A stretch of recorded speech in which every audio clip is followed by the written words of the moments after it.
See, my idea of prosperity had always been that of a good job, lots of money. I had no idea that his idea was peace of mind and serenity. We started back to church, and doors started to open for us. There was a men's small group Bible study where I finally met some men who loved the Lord, and they were not ashamed to admit it. I've been attending that same Bible study for over 8 years now. If you're ever in Gladewater at 6:30 on Wednesday morning, join us at the Key Patch. I started spending less time at work.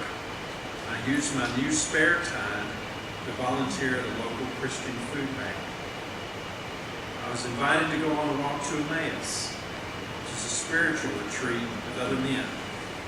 And that helped me to further understand the power, the love, the grace, and mercy of Jesus Christ in my life. And wouldn't you know, one of the speakers that God placed there that weekend was a Christian man who had struggled with a God.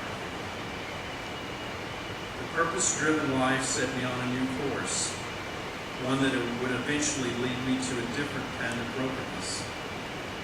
I would find that it was not about me. My place was not with this world and all of its entrapments. God loves to use broken people. Now I felt that I was being called to ministry, but a different kind. Not to people who had spent their whole lives in church and had no problems, but a ministry to people who had long ago felt abandoned and unwanted by traditional churches. God was calling others at the same time. He rounded up this bunch of unqualified church renegades to reach out to the hurting and helpless, plant a new church. As part of our outreach to the community, we came across something called Celebrate Recovery.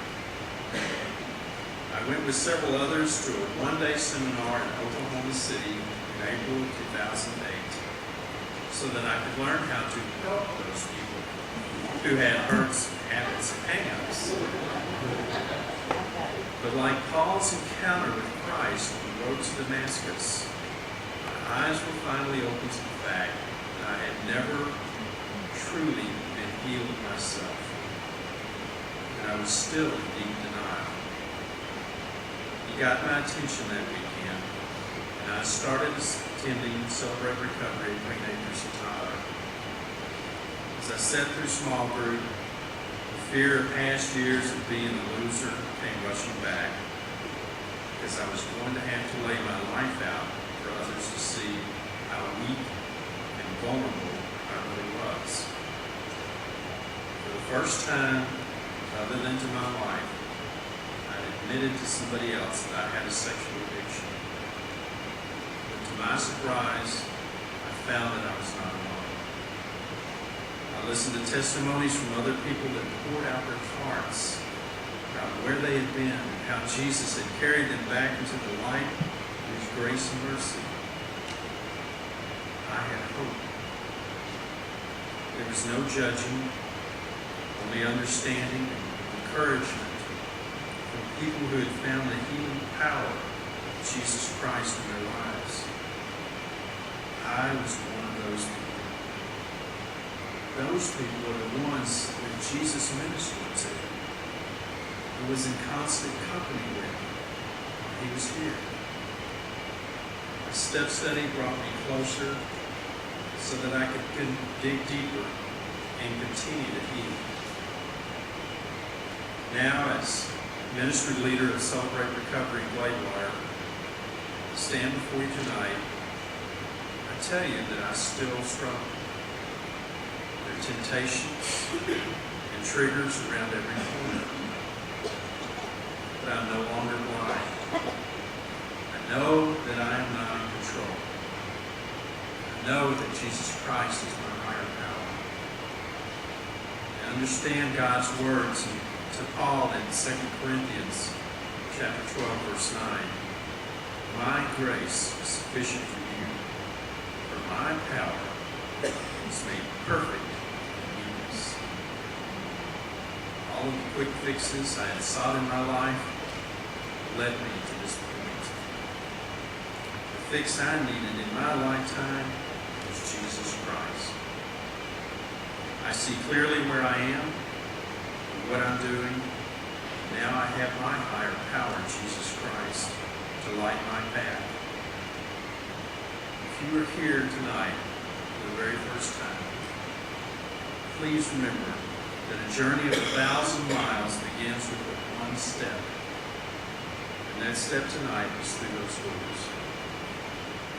This is a safe place to be. People who struggle just like you with their own junk finally decided to try Jesus Christ. Decided to try the truth. You can do it if you will seek out Jesus. If you study, follow the 8 principles, and the 12 steps. It's not easy, and it won't happen overnight.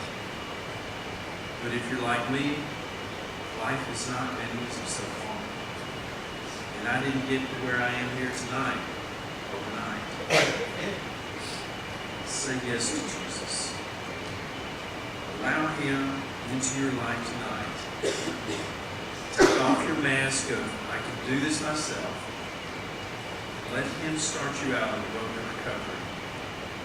And we will all celebrate your recovery together. Thank you for letting me share.